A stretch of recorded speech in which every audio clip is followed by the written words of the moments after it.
Yanso purisa kaira tena punah punang thamhi sanda kairata সুখো পুঁয়াস উৎসায়ু। পুণ্য হচ্ছে আমাদের সুখের উৎস।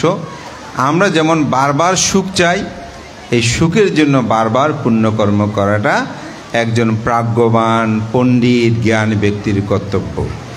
ধর্মপ্রাণ প্রিয় উপাসক উপাসিকা বিন্দু, আজকে দেশনার সাথে সাথে আমি কিছু সামাজিক কথাবার্তা বলবো।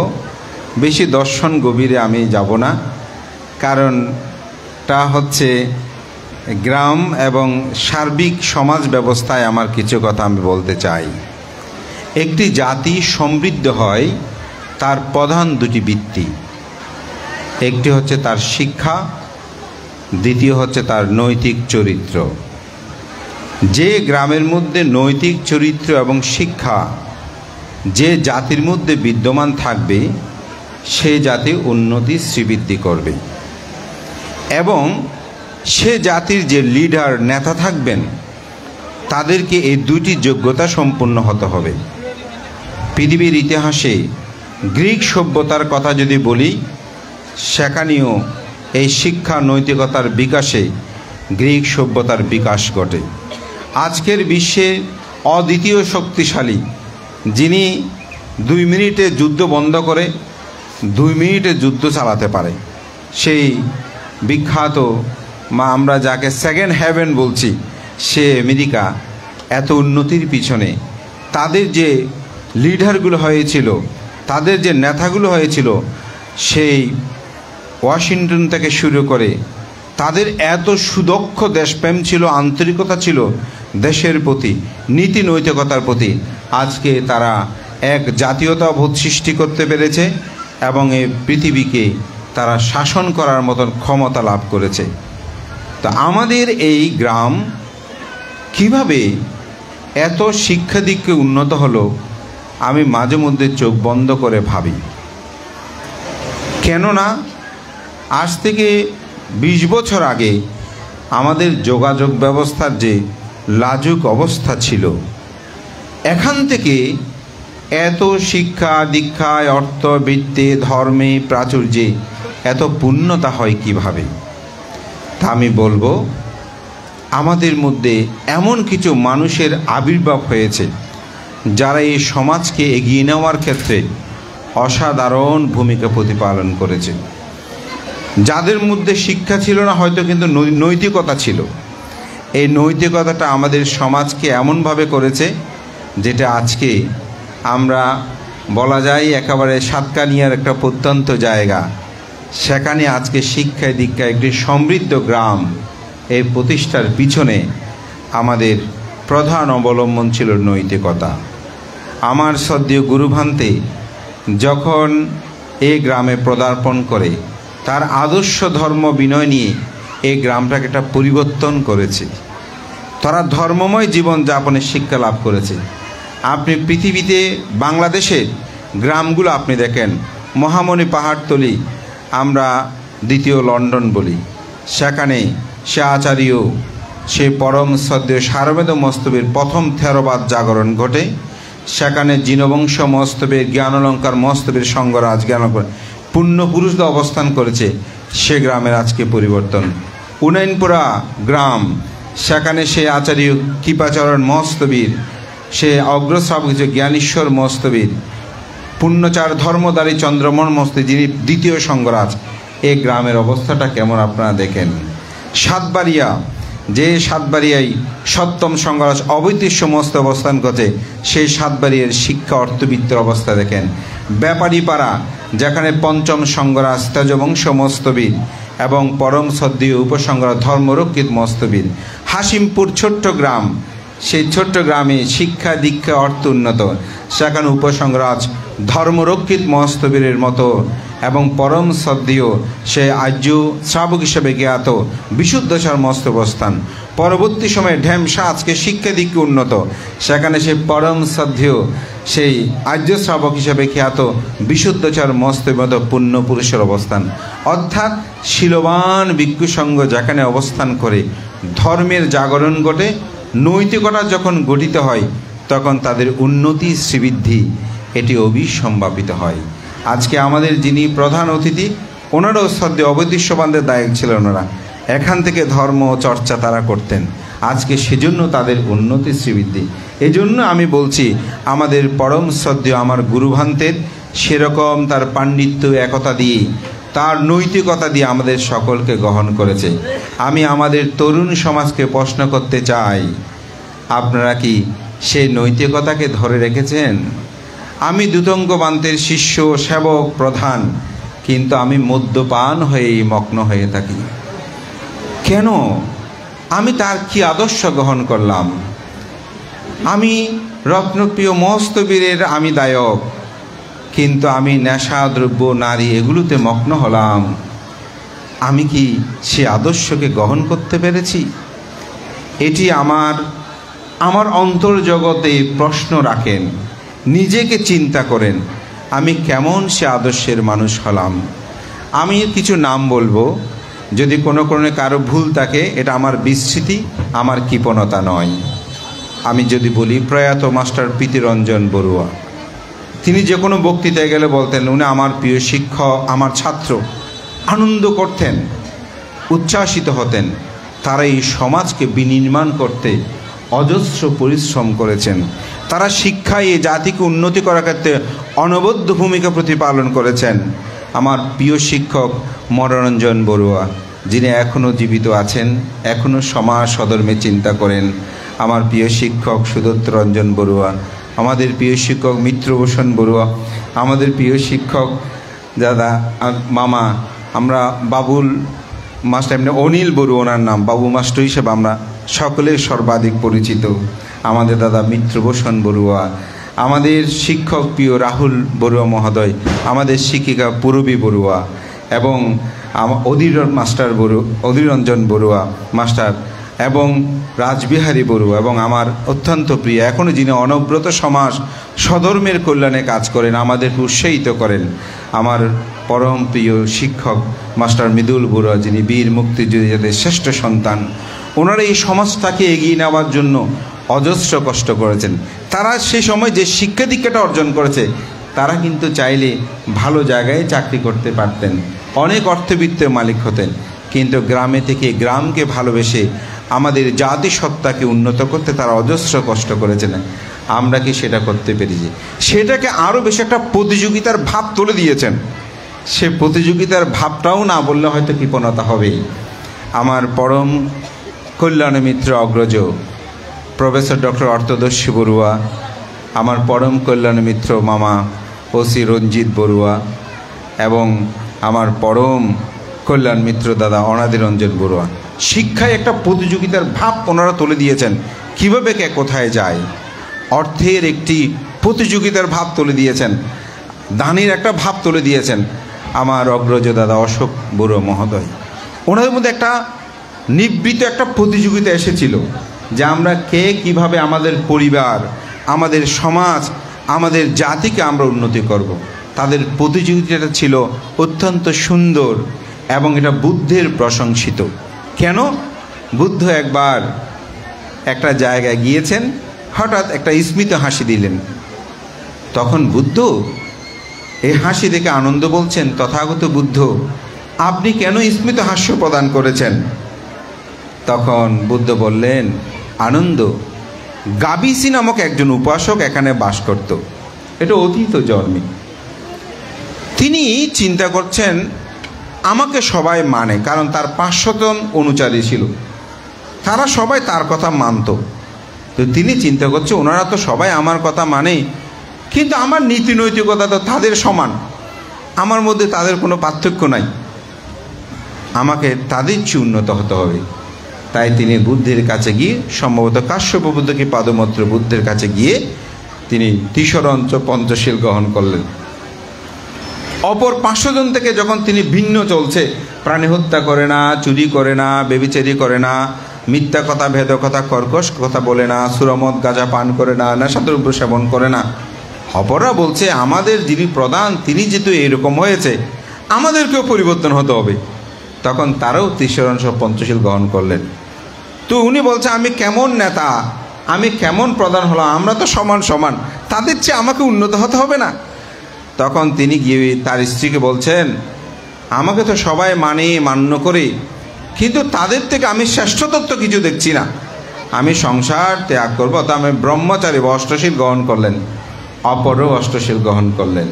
তিনি প্রব্রজনীলা শ্রমণ হলেন, অপর 500 জন শ্রমণ হলেন। আমি একটু সংক্ষেপে বলে যাচ্ছি বিষয়টা। তিনি ভিক্ষু হলেন, তারও ভিক্ষু হলেন, বলছে এখন সমান মার্গ জ্ঞান হতে হবে। তখন তিনি ধ্যানস্থ হলেন, তিনি শ্রোতাপত্তি লাভী হলেন, অপর 500 জন শ্রোতাপত্তি লাভী হলেন। তিনি স্থগিতগামী হলেন, অপর 500 জন স্থগিতগামী হলো। তিনি অনাগামী হলেন, অপর 500 জন অনাগামী হলো। তিনি অরহত হলেন, অপর 500 জন অরহত হলেন।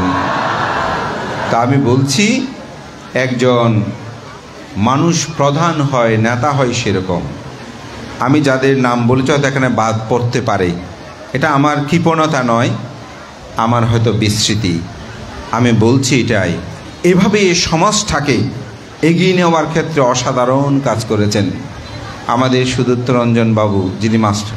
কিভাবে আমাদের এই স্কুল, যিনি তখন প্রধান শিক্ষক ছিলেন, এই ইউনিয়নের 7খানের মধ্যে নাম করা ছিল। এমনকি আমরা যখন পাঠ গ্রহণ করতাম, আমাদের দোপাচড়ি থেকে ছাত্র আসতো, তারা ভালোবেসে আমাদের এই সমাজ সধর্মের জন্য কাজ করেছেন। কিন্তু আজকের আমাদের তরুণ সমাজ, যারা প্রজন্ম, আমরা কি করছি? আমরা আমাদের জাতিটাকে কত ঘুরিয়ে নিয়ে যাচ্ছি। এখন তো অনাদিবাবুর, রজনীশ বাবুর, আমাদের অশোক বাবুর, অর্থদর্শী বাবুর, আপনাদের নৈতিকতা কার কীরকম চলছে সেগুলো নিয়ে বিচার করার মতন বয়স, সময় তাদের এখন নাই। আমরা আমাদের মধ্যেই পরিবর্তন ঘটাতে হবে। না, আমার এই দুর্লভ মানব জীবন, এটা আমি যেন হেলাই ঢেলাই নষ্ট না করি। আপনি একজন নষ্ট হচ্ছেন শুধু তা নয়, আপনার পরিবার নষ্ট হয়ে যাচ্ছে। আপনি নষ্ট হচ্ছেন তা নয়, আপনার আশেপাশে পরিবেশ নষ্ট হয়ে যাচ্ছে। আপনি নষ্ট হচ্ছেন শুধু তা নয়, একটি সমাজ, একটি দেশ, একটি জাতি অবক্ষয় হচ্ছে। তাই শিক্ষার যে একটা প্রতিযোগিতা, এটা এখনও বিদ্যমান। এক্ষেত্রে আমি বলবো এখনও এগিয়ে আছে, কিন্তু নৈতিকতাটার পতন ঘটছে। এটা আমাদের গ্রামের জন্য কখনো শুভকর নয়। এটির জন্য আমি কেউ বলে আপনাকে পরিবর্তন ঘটাতে পারবো না। পরিবর্তনটা আপনাকে নিজে হতে হবে। এজন্যই বুদ্ধ বলছেন, উত্তিষ্ঠা নাপ্যেয় ধাম্মাং সুচরিতাং ছাড়ে ধাম্মাসার ইশ্রং চেতি আসমিং লোকে পারামিজ। উঠুন, জাগ্রত হন, প্রমুক্ততায় জীবনটাকে অতিবাহিত করবেন না। ধর্মচারী ইহলোক এবং পরলোক উভয় লোকেই তিনি আনন্দিত হয়। আমি মনে করি সেই চিত্ত চেতনা আমাদের মধ্যে জাগ্রত করতে হবে। যদি সেটা না হয়, আমি মনে করি এই ক্ষেত্রে আমাদের যে পথ, আমাদের সুনাম, আমাদের ইহজীবনের যে প্রাপ্তি, এটা তো নিমিষেই ধ্বংস হবে। আমার মাতৃজাতি যারা আছেন তাদেরকেও আমি সে কথাটা বলবো, আপনারা এই বিষয়ে সজাগ হন। আপনাদের ছেলে মেয়েদের খবর রাখেন, সকাল সন্ধ্যা দুবেলা যেন তারা বন্দনা করে। নৈতিকতায় যেন কোনো অধপতন না ঘটে। গ্রাম সমাজগুলো রক্ষা করার জন্য আমি বিশেষ করে বলবো, আমাদের যে বিহার উন্নয়ন কমিটি এবং বিহার কমিটি, বিশেষ করে আমাদের শিক্ষক, আমার পরম কল্যাণ মিত্র বিজয়ানন্দ বড়ুয়া, বিপন এবং বিশ্বমিত্র বড়ুয়া, তাদের নেতৃত্বে এই দীর্ঘ সময় তারা অনেক কাজ করেছেন। তা আমার খুব ভালো লাগে, পূর্বেও যারা কাজ করেছেন, এই গ্রাম এখনও একতা ঐক্যতাবদ্ধ। আমার এখানে যখন শ্রদ্ধেয় সভাপতি ভান্তে এসেছেন, আমাকে জিজ্ঞাসা করছেন, আমি বললাম, ভান্তে আমাদের গ্রাম এখনও একটি গ্রাম, একটি বিহার, একটি সমাজ। ভান্তে বলছে, লোকজিৎ, যে কোনো প্রকারে এটা যেন ধ্বংস না হয় সেদিকে লক্ষ্য রাখবে। আমি বললাম, ভান্তে, আমাদের মধ্যে ছোটোখাটো বিষয়ে হয়তো অভিমান, কিন্তু আমাদের মধ্যে রাগ নেই। আমাদের মধ্যে একতা ঐক্যতার সেতুবন্ধনগুলো অত্যন্ত সুদৃঢ়, এটা যেন সব সময় বিদ্যমান থাকে। এখানেই ধর্ম, এখানেই একতা, এখানেই প্রীতি আনন্দ ভাবটা মানুষের মধ্যে জাগ্রত হয়। আজকের এই সুরম্য বিহার, আমি মনে করি এটি একটি অসাধারণ কর্ম আমরা সম্পাদন করছি। এবং এর জন্য আজকের যিনি প্রধান অতিথি, দেখেন, তিনি বলেন আমার নামটি দেন, অমুক দেন, এগুলো দেওয়ার কোনো দরকারও নাই। আমাদের মধ্যে এরকম আছে। আমার দাদা বিদুল বড়ুয়া, মুক্তিযোদ্ধা, ওনার সন্তান শুভঙ্কর বড়ুয়া, আমরা বাসু নামে যাকে দেন, আজকের উপস্থাপকা, সে তার সহস্ত্রী গিয়ে বলছে, বাবার সাথে একটু কথা হয়েছে, এই রেলিংটা এভাবে দেওয়া, আমার কোনো নাম টামের দরকার নাই, আমি এটা দান করতে চাই নিবৃত্তি। আমি এত নাম টাম বুঝি না, আমি চাই বিহারটা নির্মাণ হোক। প্রায় 3 লক্ষ টাকার অধিক অর্থ দিয়েছেন নিবৃত্তচারীভাবে। আমি মনে করি এরকম আমাদের সন্তান এগিয়ে আসতে হবে। আমি মনে করি আমার দাদা মৃদুল বড়ুয়া মহোদয়, তিনি দীর্ঘকাল এই শিক্ষা সমাজ এই বিহারগুলোর জন্য কাজ করেছেন।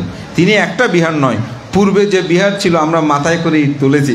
এখানে আমার অনেক আজকে বাল্য বন্ধুরা আছেন, আমাদের অনেক, আমরা সে একটা চকলেট কলা দিত, 10-15টা ইট যখন মাথায় করে আমরা তুলেছি, এবং আমাদের সে বিহারটা দেখার জন্য মানুষ আসতো।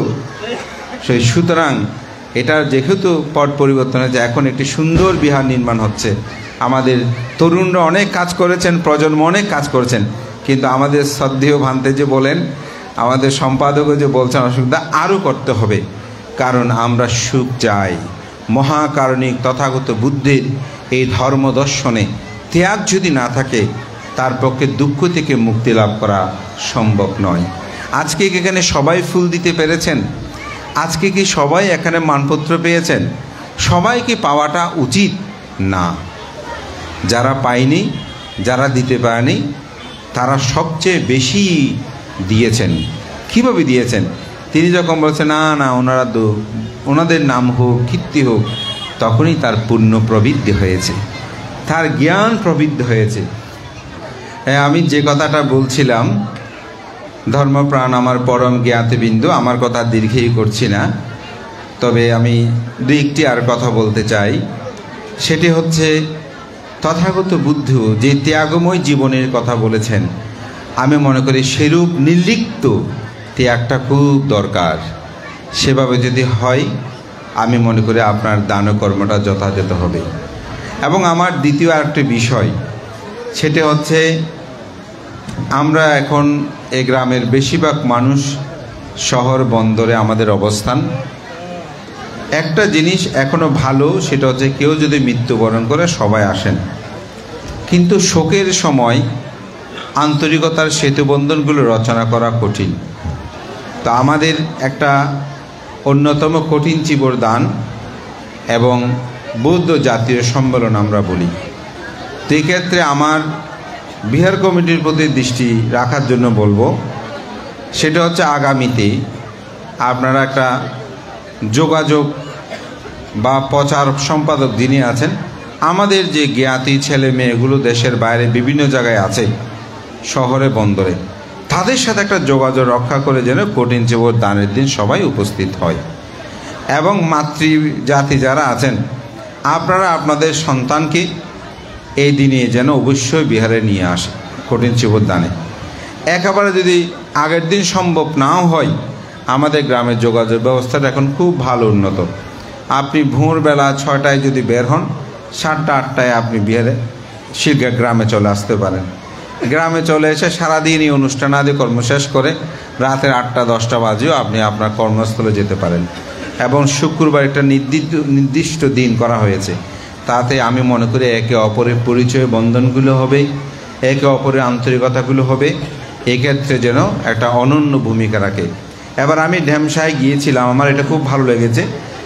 ঢ্যামসার মধ্যে সেখানে ঢ্যামসার যত গুণী মানুষ আছে সকল মানুষ সেখানে উপস্থিত হয়েছে।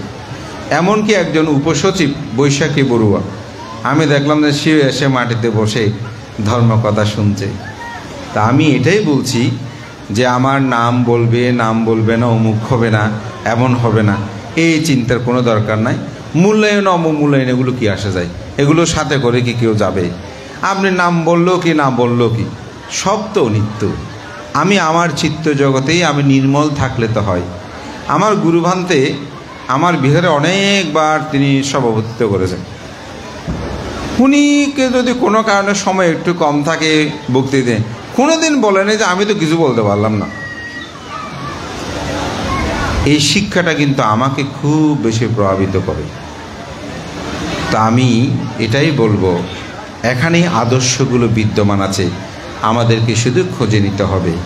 তো আজকে দানোত্তম শুভ কঠিন চিবর দানও সবাই দায়কে বক্তব্য অমুক, আমি এগুলো বিপক্ষে নয়, এগুলো দরকার আছে।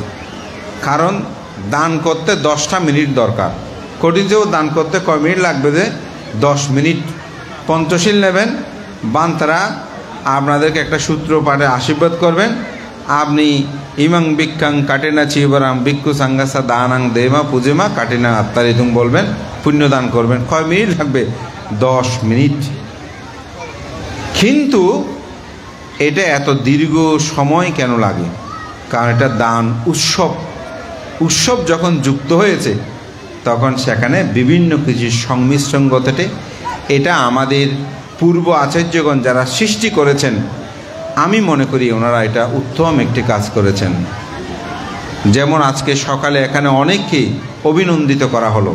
শিক্ষার যে একটা বিস্তার, এটা যারাই এই সিদ্ধান্তটা নিয়েছিলেন আমি মনে করি তারা যথার্থভাবে এই কাজটি করেছেন।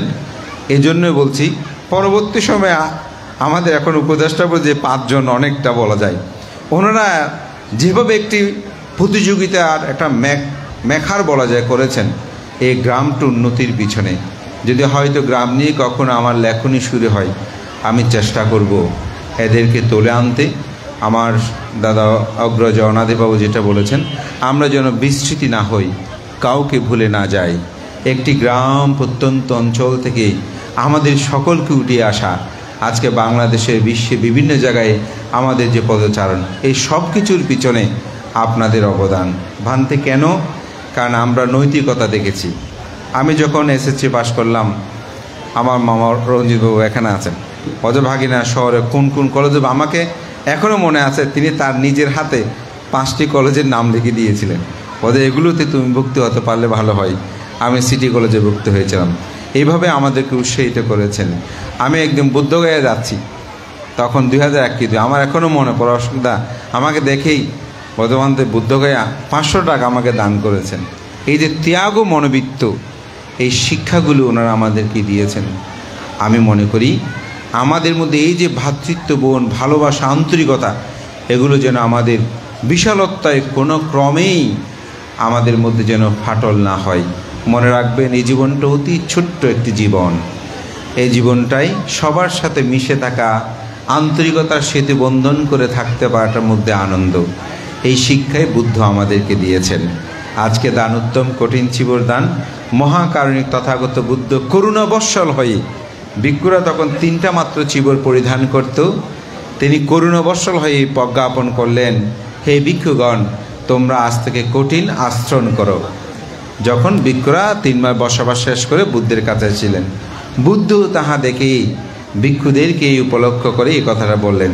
এর অনবতত্ত্বের সহস্র পদ্মগুলিতে বসে তথাগত বুদ্ধ সেখানেই নাগিতস্তবীরকে যখন বললেন, তিনি বললেন, কাটিনা দানাং দাত্তওয়ানা সাঙ্গে গুণবারুত্তামে ইতদিংস মহাকাব্যে নাবিজানামি দুর্গাতিন। আমি শিখি বুদ্ধের সময়কালে 30 কল্প পূর্বে একখানা কঠিন চিবর দান করে আমি নরক দুর্গতিতে গমন করি নাই। এটা বুদ্ধ ধর্ম দর্শনে বলে ধর্মচিন্তা। এটা অনেকটা শুনে ত্রিপিটক অধ্যয়ন করে আপনি এটাকে বিশ্বাস করবেন।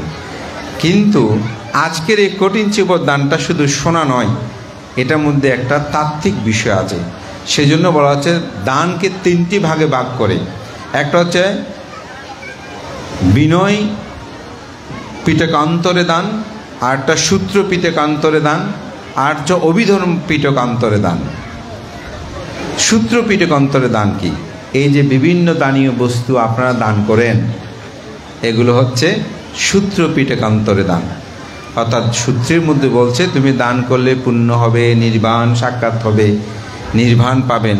এটা সূত্রের মধ্যে এগুলো বিস্তারিত ব্যাখ্যা আছে, সেজন্য আমরা দান করি।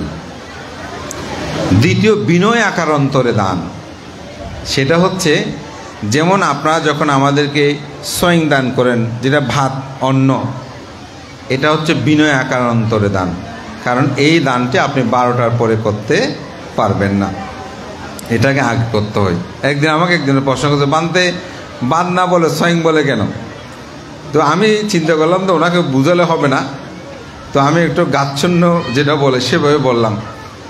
তো আমি বললাম যেটা 12টার আগে, যারা 12টার পরেও খেতে পারে, আগেও খেতে পারে, যখন তখন খেতে পারে, সেটা হচ্ছে ভাত। আর 12টার আগে যাদেরকে খেতে হয় সেটা হচ্ছে স্বয়ং। তো আমরা 12টার আগে খাওয়াটা শেষ করতো, এই জন্য এটাকে সোয়িং বলে। তো পরে উনি বুঝে গেছেন একেবারে ওইভাবে। তো পরে বললাম আসলে এটা প্রাচীন, এটার মধ্যে একটা শ্রদ্ধা আছে, সেজন্য আমাদের ভান্তারা সোয়িং দিয়েছে। আপনি ভাত বললেও কোনো ক্ষতি নাই। তো এই জন্যই বলছে বিনয়ের সাথে এটা সম্পৃক্তযুক্ত। এবং এই কঠিন চিবর দান যে ভিক্ষু ত্রৈমাসিক বর্ষাব্রত যথাযথভাবে উদযাপন করবে, প্রবারণা কর্ম যথাযথভাবে সুসম্পন্ন করবে এবং তিনি এইটা গ্রহণ করার সময় কোনরূপ আকাঙ্ক্ষা লোভ থাকতে পারবে না, সেই অর্থে আসলে এটা কঠিন। এবং আপনারা যে কোনো কাপড় আপনারা ব্যবহার করতে পারেন, এই জন্য এটাকে বস্ত্র বলে। আর কঠিন চিবর বলা একটা, চিত মানে উত্তম, বর মানে বস্ত্র। চিত মানে হচ্ছে উত্তম একটি বস্ত্র, কিন্তু এটাকে চিবর বলে। সাধারণ গৃহীরা যেরকম পরে সেরকম নয়। আমাদের পরদীয় বস্ত্রটা কমপক্ষে 10 খণ্ড হতে হবে। আপনি যদি নতুন থান কাপড় এটা কাটে 10 টুকরা করে এটা আবার সেলাই করে দিতে হবে। কারণ ভিক্ষুরা যখন বিভিন্ন জায়গায় ধর্ম প্রচারে যেতেন, তখন চোর কর্তৃক ডাকাত কর্তৃক যেন সেগুলো হরণ না হয়, চুরি না হয়, ডাকাতি না হয়, সেজন্য তো টুকরো টুকরো ছেঁড়া থাকলে এগুলো হয় না। আমার একটা সাক্ষী, আমি তখন মহাসুর দায়িত্ব ছিলাম, উত্তর মিঠাচুরি বনবিহারে 100 ফুট বুদ্ধমূর্তি আছে না, তার পিছনে একটা বিহার আছে। তো ওখানে ডাকাতি হয়েছে। তা আমরা গেলাম একদিন পরেই। তো গিয়ে দেখি ডাকাতগুলো এত দরিদ্র যে বিছানোর যে বেডশিট ছিল সেগুলো পর্যন্ত নিয়ে গেছে, মানে একেবারে দরিদ্র ডাকাত। তো দেখলাম যে শুধু চিবরগুলো নিয়ে যায়নি। তা আমার এখনও মনে পড়ে সেখানে যিনি অধ্যক্ষ ভান্তে তিনি প্রয়াত হয়েছেন। তো সারমিত্র ভান্তে বদল লোকজিৎ সনা ভাই আন যদি ব্যাগ বেডশিটটার পর্যন্ত লইখিয়ে কই, এই শুধু চিবরগুলো আছে। আমি তখন ওখানে অনেক ভিক্ষু সঙ্গ ছিল। তা আমি বললাম ভান্তে দেখেন 2500 বছর আগেও বুদ্ধ কত মহাজ্ঞানী ছিলেন, যে তিনি চিন্তা করেছেন ভিক্ষুরা দিক বিদিক যাবে, তাদের বস্ত্র যেন কেউ খোলে না আনে, সেজন্য এটা টুকরো টুকরোভাবে পরিধান করার জন্য বুদ্ধ বলেছেন। তাহলে চিন্তা করে দেখুন, বুদ্ধি এরকম গভীর জ্ঞান ও অচিন্তনীয় গুণসম্পন্ন ধর্ম আমরা জন্মগ্রহণ করেছি। আমরা জন্মগ্রহণ করে কি এই ধর্মকে উপলব্ধি করতে পারছি?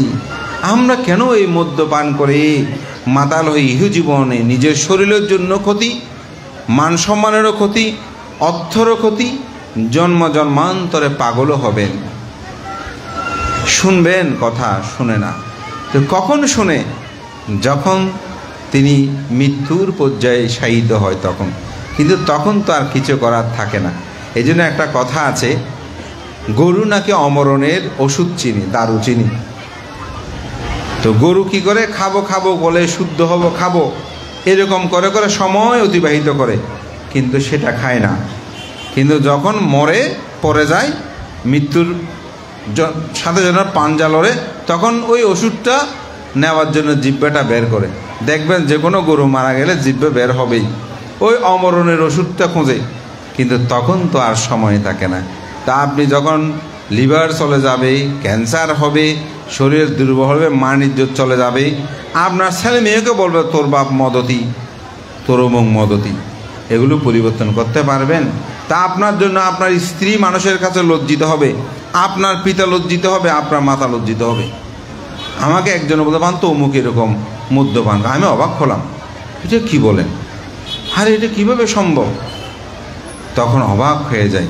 সেদিন এক জায়গায় একজন জনপ্রতিনিধি এসেছেন, আমরা সবাই মিটিংয়ে বসা, ভিক্ষু সংঘ আছে। উনি উঠে উপদেশ দিল কি জানেন? ওই এলাকায়, কিন্তু উনি ওই এলাকা সম্পর্কে জানে। উনি বলতেছে যে আসলে আপনারা তো কঠিন চিবর দান করতেছেন, এখন কঠিন চিবর দান শেষ করে মদ খাবেন, তবে কঠিন চিবর দান হবে কিনা এখানে প্রধান ধর্মদেশক অমুক আছে, ওনারা এটা ভালো বলতে পারবেন। আমার মাথা নিচু হয়ে গেল। অনেকে প্রধান ধর্মদেশক আমার দিকে তাকাচ্ছে, কিন্তু আমি মাথা নিচু করে ফেললাম, ওনারা এটা কি বলছে। মানুষ সবাই সব কিছু জানে। আপনি যদি মনে করেন যে না কেউ কোনো কিছু জানে না, সবাই সব কিছু জানে। তো সুতরাং ভিতরেও পাকা হন, বাইরেও পাকা হন, তাহলে দেখবেন আপনার পরিবারও সুন্দর হবে, আপনিও সুন্দর হবেন, সমাজটাও সুন্দর হবে। এবং আপনি সত্যের নিরিখে জীবনকে অতিবাহিত করুন। অশোকবাবু পারবো, আমি পারবো না কেন? আপনি নীতি নৈতিকতার আদর্শটা ঠিক করেন, আপনি বা আপনার ছেলে মেয়েদেরকে শিক্ষা দিককে উন্নত করেন, দেখবেন পরিবর্তন হবে। সেটা আমরা দেখেছি। আমার ছোটোবেলায় এখনও মনে পড়ে, যখন এখানে মানপত্র দিল চলে যাচ্ছে, ছেলেকে মা বলতেছে, দেখুন না আজ অমুকেরা মানপত্র দিয়ে খেয়াল লাগি। আমি এমন দেখেছি, আমাদের গ্রামের কথাই বলছি, মানপত্র দিয়ে থেকে মা বাবার চোখে অশ্রুজল সিক্ত হচ্ছে। এটাই তো জীবনে প্রাপ্তি। অতিজাত সন্তান হন, যাতে আপনার গৌরবে অপরেই গৌরবান্বিত হতে পারে। আমাদের ডক্টর BM বড়ুয়ার একটি কথা তার অভিভাষণে, আমাদের মৈত্রী, সেই বিশ্বমৈত্রী ম্যাগাজিনের সম্ভবত 2012 সালে প্রকাশিত এই গ্রন্থে আপনি পাবেন। তিনি তার অভিভাষণে বলেছেন, আপনার অর্থ যদি অপরের উপকারে না আসে সে অর্থ বৃথা। আপনার কাছে টাকা আছে, কাউকে দেন না, তো সে টাকার কোনো লাভ হলো না। আপনার লেখনীতে যদি অপরের উপকার না আসে তাহলে সে লেখনী বৃথা। আপনি লিখলেন কিন্তু কারো উপকার নাই, সে লেখার কোনো মূল্য নাই। আপনার কথনে যদি অপরের উপকার না হয় সে কথন বৃথা। আপনি বক্তব্য দিলেন, দেশনা করলেন, কথা বললেন, কিন্তু কথাগুলো সব আজে বাজে, কারো উপকার হলো না, সেই কথা বৃথা। আপনার আদর্শে যদি অপরে গৌরবান্বিত হতে না পারে আপনার সেই আদর্শ গৌরব বৃথা। আপনি একটা জায়গায় যান, যদি বলেন যে কে আপনি, অমুককে চিনেছেন, ও উনি